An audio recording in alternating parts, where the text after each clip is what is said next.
Plus loin sur ce dossier difficile et douloureux, je reçois Maître Zouaoui. Bonsoir et merci d'avoir accepté notre invitation. Vous êtes avocat au barreau de Metz et vous êtes administrateur de l'association Interservices Migrants qui informe les demandeurs d'asile sur leurs droits. Tout d'abord, on l'entendait, en Moselle, le nombre de demandeurs d'asile a doublé en un an. Comment l'expliquez-vous ? Tout d'abord, il convient de regarder l'édition nationale du journal et pas simplement l'édition régionale et on se rend compte que le monde va un peu mal. Ensuite, ça c'est pour expliquer de manière générale, mais de manière particulière, c'est que nous sommes dans une région transfrontalière, que beaucoup de personnes essaient de traverser la frontière de manière illégale, que les contrôles se sont multipliés, ça c'est pour des raisons politiques, et partant de là, les personnes, une fois qu'elles se font interpeller, sollicitent l'asile, puisqu'elles sont dans une situation leur permettant de le faire. Alors l'OFPRA, c'est le service qui gère les dossiers, l'OFPRA qui gère les dossiers, mais 18 mois en moyenne pour traiter un dossier, 70% rejetés, mais les temps d'attente, et on l'a vu dans le reportage, sont beaucoup plus longs. Pourquoi les dossiers traînent-ils autant ? D'abord, c'est une question de moyens. On ne se donne pas véritablement les moyens d'une véritable politique d'asile. Jusqu'il y a peu, j'avais appris qu'à l'OFPRA, bon maintenant peut-être que la situation a changé, qu'ils n'avaient même pas Internet. C'est-à-dire que les officiers étaient forcés un petit peu de faire leurs recherches. Vraiment aucun moyen. Vraiment aucun moyen.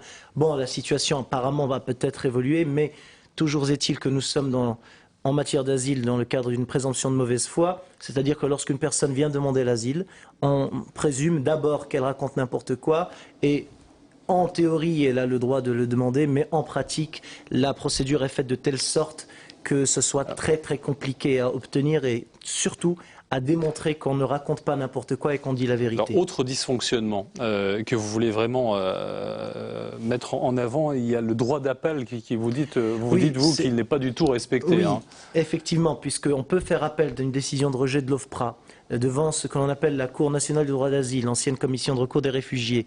Simplement, il existe dans le Code d'entrée et de séjour des étrangers et du droit d'asile, le CESEDA, une faculté pour le préfet de ne pas attendre que la CNDA, la Cour, statue avant de délivrer une obligation de quitter le territoire français.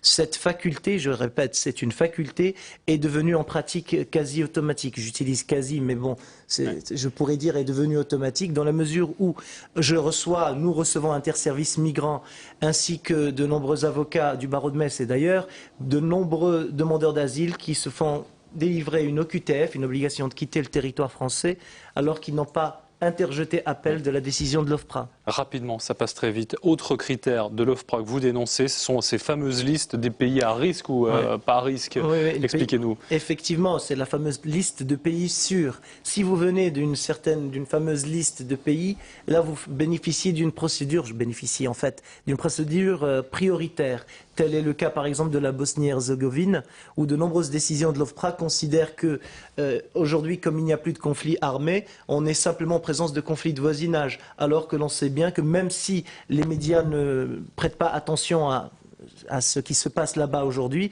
les tensions entre les communautés serbes et bosniaques sont telles que de nombreux demandeurs d'asile viennent de ces régions-là. Merci beaucoup, Maître, d'être venu sur ce plateau. C'est moi qui vous remercie de m'avoir invité. Je rappelle que vous êtes avocat au barreau de Metz et vous êtes administrateur de l'association Interservices Migrants qui informe donc les demandeurs d'asile sur leurs droits. Merci à vous.